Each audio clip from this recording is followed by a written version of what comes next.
Mais là, les journalistes là, qui passent le temps à faire croire à la province de Québec qu'on est une bande de traumatisés, là, puis qu'on a peur de chaque fois que le train siffle, c'est pas vrai. La mairesse ne peut pas faire de référendum parce que ça, ce dossier-là, c'est politique. Point final à la ligne. Cette personne-là n'a aucun argument. Un politicien vous dit que les milieux humides, c'est important, puis que l'environnement, c'est important, puis que c'est important qu'on ait votre son de cloche, qu'on sache comment vous vous sentez. Ben, c'est le dernier de le sacrifice de problème, puis c'est à Québec, puis c'est à Ottawa. Je voudrais m'adresser aux personnes qui nous tiennent lieu de députés. Hein? Lâchez donc le sourire puis le chèque pendant 20 minutes, là, puis commencez donc à vous occuper du monde.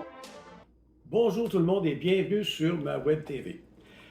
Quelques sujets aujourd'hui, mais je vais commencer par vous parler de jugement, parce que je reçois depuis quelque temps des invitations, dont une entre autres, à payer 93,12 $ pour aller voir le fameux Didier Raoult, le docteur Raoult.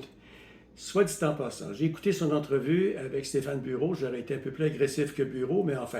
Mais il a dit des choses qui étaient quand même... c'est un spécialiste, le bonhomme. Mais quand tu parles de COVID, là, excusez-moi, là, mais là, on tombe dans le complotisme, on tombe dans du niaisage, mais comme c'est pas possible. Et puis, donc, ce message, je vais le faire pour vous indiquer comment avoir un peu de jugement dans tout ça. Parce que, à partir du 10 octobre, peut-être vous en avez entendu parler, les cliniques de vaccination contre la COVID vont reprendre au Québec. Moi, je vais y aller parce que j'ai pas de bras qui m'a poussé dans le front, puis j'ai pas de boutons qui m'ont sorti un peu partout et j'ai quatre vaccins jusqu'à maintenant. Donc, moi, j'ai pas peur. Je m'adresse à vous qui avez de la difficulté à discerner le vrai du faux. Alors donc, je ne parle pas aux complotistes. Vous autres, c'est un culte, arrangez-vous avec vos troupes. Je ne parle pas non plus aux libres penseurs que tout ce qu'ils veulent, c'est des clics pour faire de l'argent et qui vous disent que ces gens-là veulent entendre. Et souvent, ça ne tient pas debout. Alors là, je m'adresse à vous qui vous demandez si ce qu'on dit, c'est vrai ou pas. Alors, pour avoir un jugement sur un fait, un jugement sur une idée, il faut se renseigner. Première des choses, il faut s'informer. Donc, il faut que vous ayez des informations qui viennent de diverses sources. Ces sources-là également, regardez bien d'où ça vient. Parce qu'ils se donnent des noms comme la télé de la vérité. Qu'est-ce que j'ai vu d'autre? J'ai vu 3-4 noms passer comme ça. Ça n'a absolument rien à voir avec des médias officiels. Et généralement, ces gens-là sévissent sur TikTok, ils vont sévir sur Facebook. Bon, on ne les voit pas ailleurs. Il n'y a pas d'écrit, il n'y a rien. Et ils vous racontent à peu près n'importe quoi. Alors au départ, faites ça.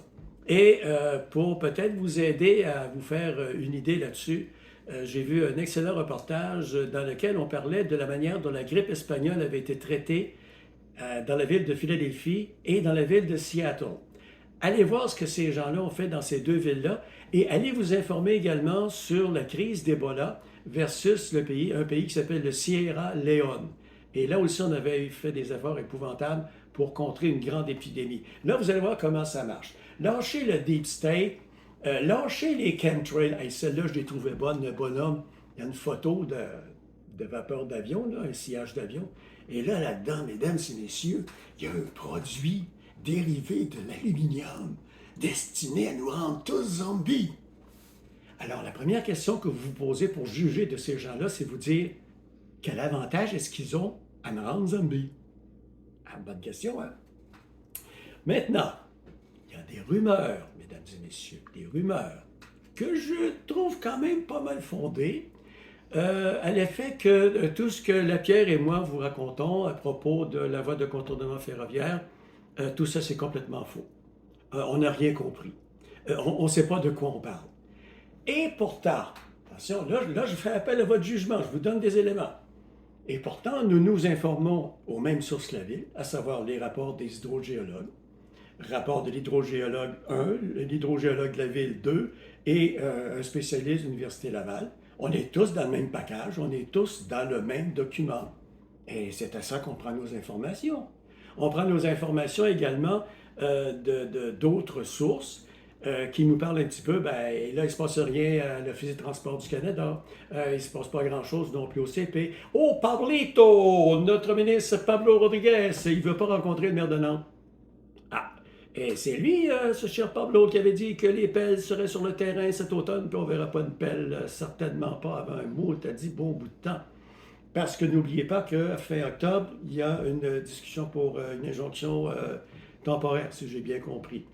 Alors, venir nous dire qu'on ne sait pas de quoi on parle, ben moi, écoutez, là, je vais vous dire, est-ce que à la ville de Lac-Mégantic, il y a quelqu'un qui vous a expliqué effectivement pourquoi la ville de Lac-Mégantic est toujours pour ce projet? Puis après ça, on vient me dire que je suis dans le champ. Quand moi, je vous dis n'importe quand, je vais vous prendre n'importe qui du conseil municipal de Lac-Mégantic dans un débat public. Moi, je suis contre, vous êtes pour. Vous allez expliquer à tout le monde pourquoi vous êtes pour. Mais non, non, on est dans le champ, mais je ne sais pas pourquoi je suis dans le champ. Ah, on va peut-être l'apprendre un jour. Et en terminant, la ville de Lac-Mégantic, vous savez que quand on veut avoir des informations de la ville de Lac-Mégantic, c'est vraiment pas facile, hein? Alors, il y a un comité d'accès à l'information de la ville de Lac-Mégantic. On a nominé des membres récemment.